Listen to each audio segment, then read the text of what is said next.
नमस्ते विद्यार्थियों। आपको जो है आज मैं अयादी संधि के विषय में जानकारी दूंगा। अयादी अयादी संधि भी एक स्वर संधि का भेद है जो अपन पढ़ते हैं। अयादी संधि अया आदि में हो इस प्रकार की संधि को किस नाम से जानेंगे? अयादी संधि। जो जैसा काम करता है उसी के अनुसार संधि का नामकरण कर दिया गया है। तो यहाँ पर आप देखेंगे जो अयादी संधि है वो पाणिनि भगवान के सूत्रों के माध्यम से मैं आपको अध्ययन करवा रहा हूँ।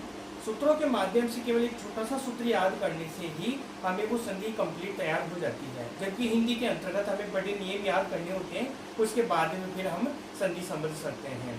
तो संस्कृत और हिंदी में अंतर यह है कि संस्कृत में छोटे नियम से ही बड़ा ज्ञान हो जाता है और हिंदी के अंतर्गत बड़ी चीजें रटने के बाद भी छोटी छोटी चीजों का ज्ञान होता है। तो पाणिनि भगवान की जो अष्टाध्यायी ग्रंथ है उसके अंतर्गत यही विशेषता बताई गई है। अयादी संधि की पढ़ने के लिए पाणिनि भगवान ने केवल एक सूत्र बना दिया जिसका नाम है एचो अये वायावह। बस इसको याद कर लीजिए। इसको याद कर लिए तो आपको अयादी संधि याद हो जाएगी। एचो अये वायावह है।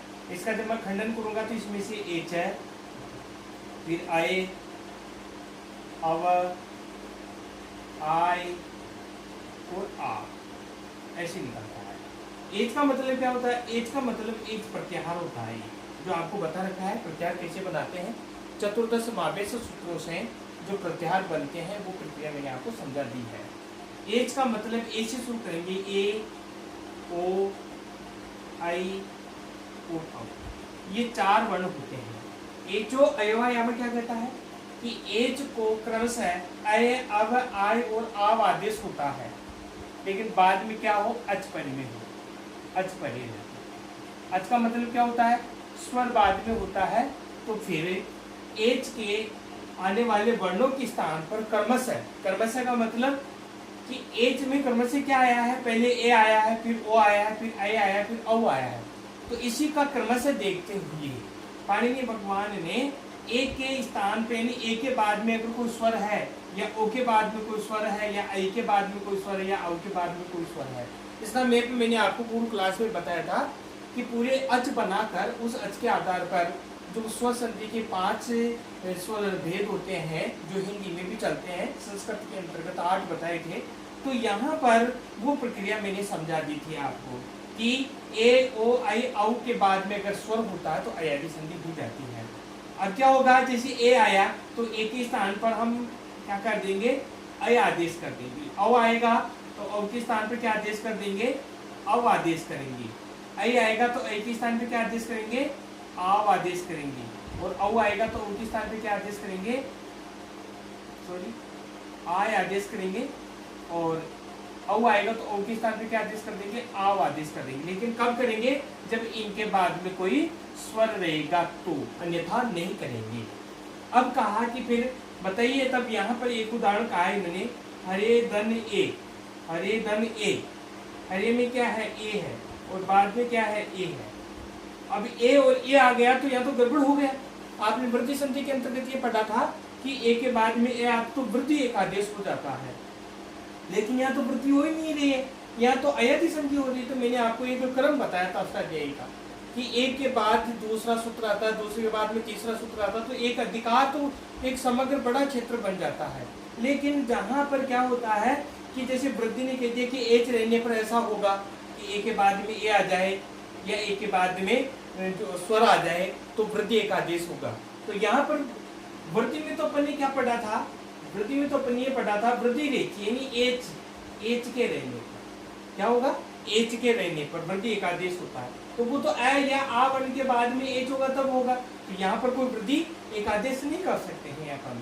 तो यहाँ पर क्या होगा? ए के बाद में ए आया तो हम क्या करेंगे कि स्वर रहने पर ए के स्थान पर ए आया तो इसके स्थान पर क्या आदेश कर देंगे? अय आदेश कर देंगे। अय प्लस ए आया, अय करने के बाद में हमारा जो समग्र रूप बनेगा वो क्या बनेगा? हरे। हरे, हरि शब्द का चतुर्थी एक वचन का रूप क्या बनता है? हरे। जैसे मैंने लिखा है यहाँ पर विष्णु धन ए। ये जो मैं उदाहरण बता रहा हूँ आपको, ये प्रसिद्ध उदाहरण है, इनमें से अधिकांश से प्रश्न पूछा जाता है। विष्णु है, ओ के बाद में क्या आया? ए आया। ए आया तो ओ को क्या कर देंगे? अव कर देंगे, अव कर देंगे तो अपना रूप क्या बनेगा, अपना रूप बनेगा विष्णवे, विष्णवे रूप बनेगा, अपना रूप क्या बनेगा, विष्णवे रूप बनेगा। जैसे आपने एक के स्थान पे अय वाला उदाहरण समझ लिया, हरे ओ के स्थान पे विष्णु ए होने के पर अपने विष्णु में बनाते हैं। अब देखो जैसे जैसे अय आ जाए तो अय आने पर जैसे अपन बनाते हैं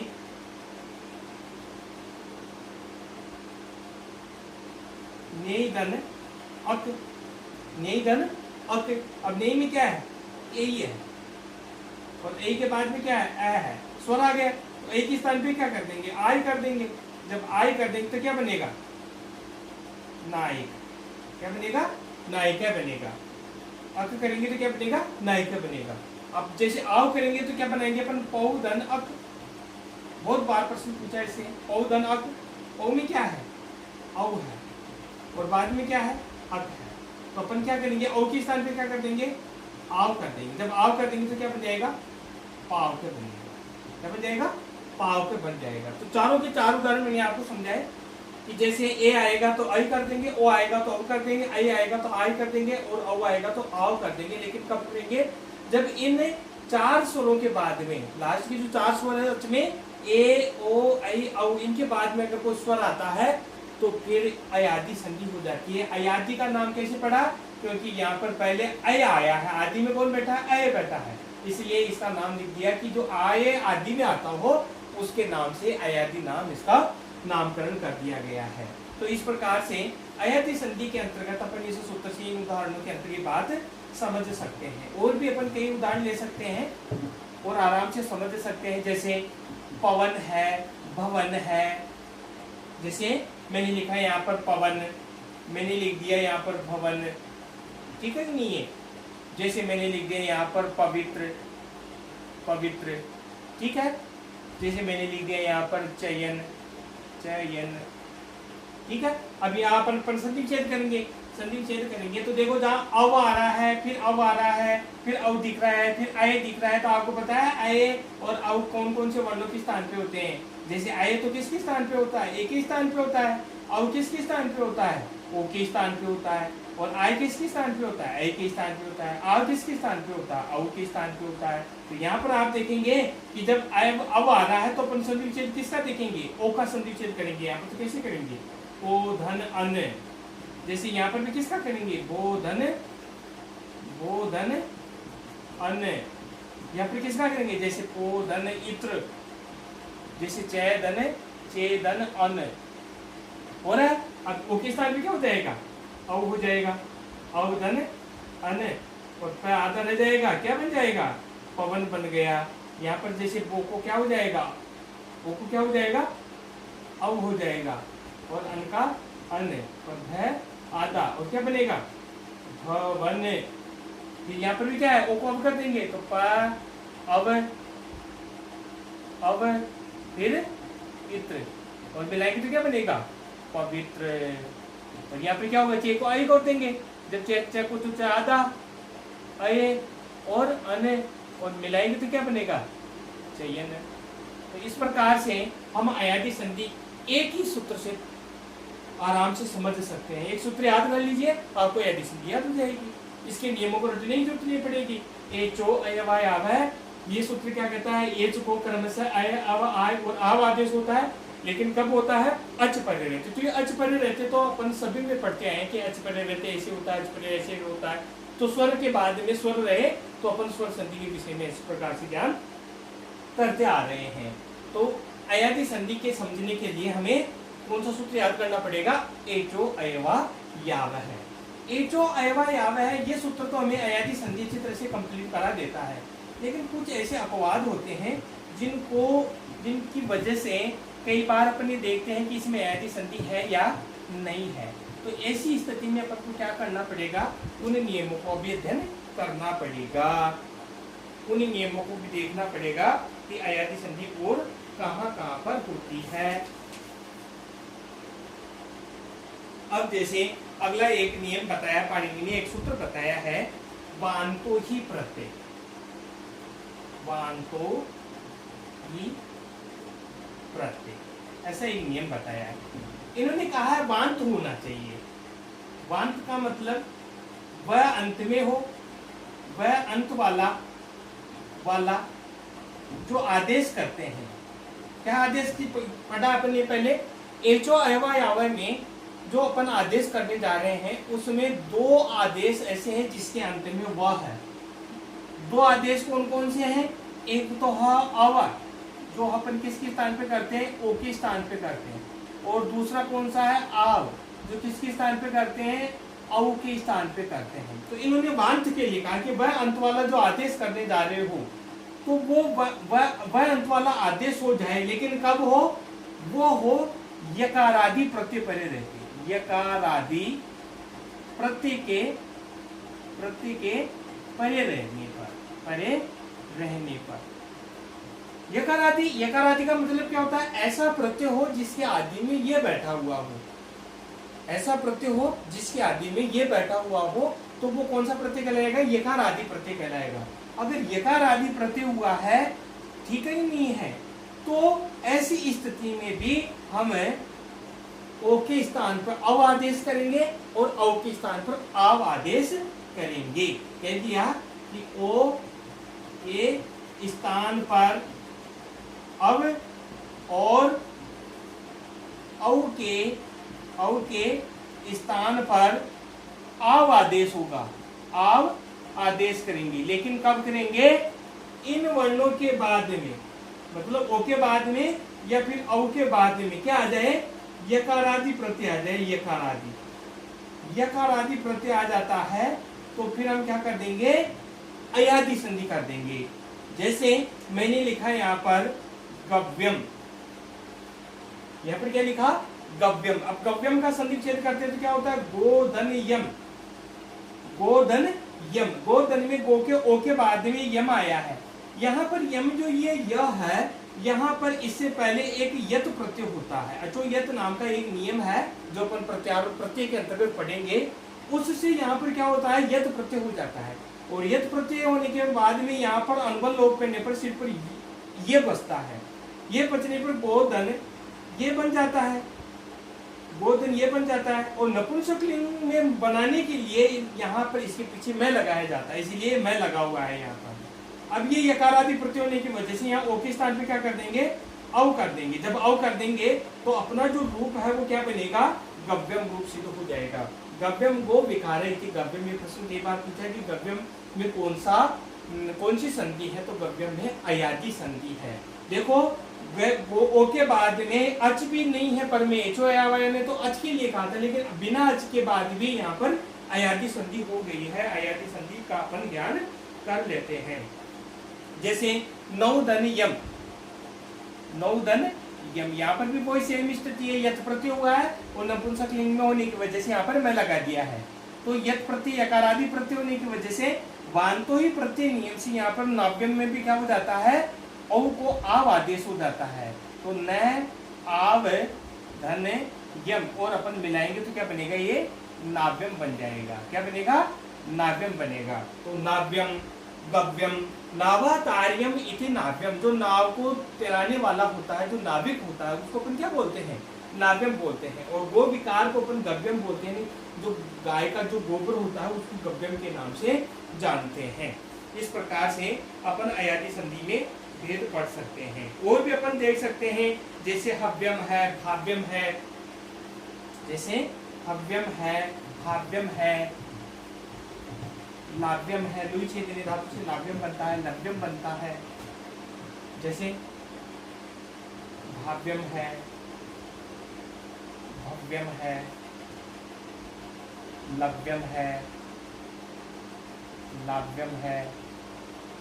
लाव्यम और लव्यम का मतलब क्या होता है? लुई छेदनी धातु होती है लावणी, जिसको बोलते हैं। लावणी जानते हो? लावणी का मतलब होता है खेतों के अंतर्गत जब अपन गेहूं की, बाजरे की इस प्रकार से लावणी करते हैं। लावणी का मतलब काटना, जहाँ फसल को काटते हैं। तो लुई छेदनी धातु यानी छेदन करने अर्थ में, काटने अर्थ में लुई धातु का प्रयोग किया जाता है। तो यहाँ पर लाव्यम का मतलब अति आवश्यक रूप से जो लावणी की जाती है। लव्यम का मतलब लावणी करना यानी नाज को काटना इत्यादि होता है। भव्यम यानी बहुत अद्भुत रूप से, भव्य यानी और भी अद्भुत रूप से। तो इस प्रकार से इनके अर्थ अपन देख सकते हैं। अब यहाँ पर भी क्या हुआ है, बहुधन यम हुआ है, यहाँ पर भी औ हो जाएगा, औ को क्या हुआ है, आ हुआ है। अब जब आ हुआ है तो अपना ये रूप क्या बन गया, अपना रूप बन गया भाव्यम। फिर जैसे बोधन है, बोधन यम, और भय औ कर देंगे, यहाँ पर सब में यत प्रत्यय हुआ है, यकारादि प्रत्यय है, तो ये क्या बन जाएगा, भव्यम बन गया है। ये जो उदाहरण हम बता रहे हैं, इन्हीं उदाहरणों में से बहुत ज्यादा प्रश्न पूछते हैं। जैसे लोधन यम से क्या बनाएंगे, लव्यम बनाएंगे, ठीक है। और लौधन से यम से क्या बनाएंगे, लाव्यम बनाएंगे। जैसे मैंने लिखा हो धन यम, हो धन यम, अब यहाँ पर क्या बनेगा, हव्यम। हवन इत्यादि इत्यादि काम करते हैं तो अपन क्या बनाते हैं, हव्यम बनाते हैं। तो सब में यकारादि प्रत्यय होने की वजह से बांतो ही प्रत्यय नियम से यहाँ पर अयादि संधि होती है। अच परमेय नहीं होने के बाद भी इन उदाहरणों में अयादि संधि हुई है। तो ऐसे विशेष ऐसे उदाहरण है जिनको अपन अलग से अध्ययन करके अलग से पढ़ना चाहिए। अयादि संधि में अपन ने दो नियम पढ़े हैं। पहला नियम कौन सा पढ़ा, एचो अयवायाव है। एचो अयवायाव क्या करता है, एच को क्रम से आया आव आय आव आदेश करता है, लेकिन कब करता है, अच परे रहते। और वांतव्य प्रत्यय क्या करता है, वांतव्य प्रत्यय करता है वांत वाले आदेश जो होते हैं यकार आदि प्रत्यय परे रहने पर, वहां पर ये भी अयादि संधि का कार्य करता है। अब इससे नेक्स्ट एक तीसरा नियम और आता है, अद्वय परिमाणे च। अद्वय परिमाणे च ये क्या कहता है कि अगर कोई मार्गवाची है, मार्गवाची है या परिमाण अर्थ में है, मार्गवाची परिमाण अर्थ में है, तो वहां पर भी अयादि संधि होनी चाहिए। अदो परिमाणे च क्या कहता है कि मार्गवाची परिमाण अर्थ में ऐसा कोई शब्द है और यकार आदि है, यकार आदि में बैठा हुआ है, तो वहां पर भी क्या होना चाहिए, वहां पर भी अयादि संधि होनी चाहिए। लेकिन इन्होंने एक बात ये नहीं बताई कि यकार आदि प्रत्यय होना चाहिए, ये बात नहीं बताई। यकार आदि प्रत्यय के लिए तो मानता ही प्रत्यय था। जैसे यहाँ पर एक नियम बनता है गव्युति, यहाँ पर एक नियम बनता है गव्युति, तो गव्युति के अंतर्गत जब अपन संधि विच्छेद करता है तो गोधन युति होता है, गोधन युति होता है। तो गोधन युति के अंतर्गत यहाँ पर जो यह है, ये यकारादि प्रत्यय मान लेते हैं अपन, और तो फिर मतलब जो वांतो ही प्रत्यय सूत्र है उससे ही यहाँ पर अयादि संधि हो जाती है। फिर अधु परिमाणी च लिखने का तो जरूरत नहीं पड़ती। लेकिन इन्होंने यहाँ पर यह कहा कि वो तो प्रत्येक में ही करता है, प्रत्यय में करता है, लेकिन अधु परिमाणी च प्रत्यय में नहीं करता। वो तो यकार आदि होने पर, यकार आदि होने पर अगर वो शब्द मार्गवाची है, परिमाण अर्थ में है, तो वहां पर फिर अधो परिमाणे च से अपन क्या करेंगे, अयादि संधि कर देंगे। तो गव्युति के अंतर्गत जब अपन देखते हैं तो यहाँ पर युति जो है वो एक पूरा पद है, यहाँ पर ये पूरा पद है। युति जो है वो एक निपातन माना जाता है, यहाँ पर युति का पूरे का संपूर्ण प्रयोग होता है। यहाँ पर जो युति के अंतर्गत आदि में ये बैठा हुआ है, यह कोई प्रत्यय का ये नहीं है। अगर प्रत्यय का ये होता तो फिर इसकी आवश्यकता ही नहीं पड़ती, वांतव्य प्रत्यय से ही अपन यहाँ पर काम कर लेते। लेकिन ये प्रत्यय का नहीं होने की वजह से, युति निपातन होने की वजह से पूरी युति पद को यहाँ पर वो शब्द के साथ में अपन ने जोड़ा है। इसलिए यहाँ पर यकार आदि प्रत्यय तो पर में नहीं है, पर यकार ही आदि में है। तो एक नियम है युति जुति श्रुति साथी हेरती कीर्ति यश थे, युति का यहाँ पर निपातन हो जाता है वो शब्द के साथ में। जब निपातन हो गया तो फिर दूसरा इसने क्या कहा कि मार्गवाची या परिमाण अर्थ में होना चाहिए। तो मार्गवाची गव्युति क्या होता है, दो कोश की दूरी को कहते हैं। दो कोश की जो दूरी होती है उसको अपन गव्युति के नाम से जानते हैं। तो दो कोश की जो दूरी है वो परिमाण दूरी तो परिमाण अर्थ में हो गई, और मार्गवाची में दो कोश की दूरी हो गई, दो कोश हो गए हैं। तो इस प्रकार से मार्गवाची परिमाण अर्थ में होने की वजह से अधो परिमाणी जैसे हम यहाँ गो में जो ओ है उसके स्थान पर अव आदेश कर देते हैं।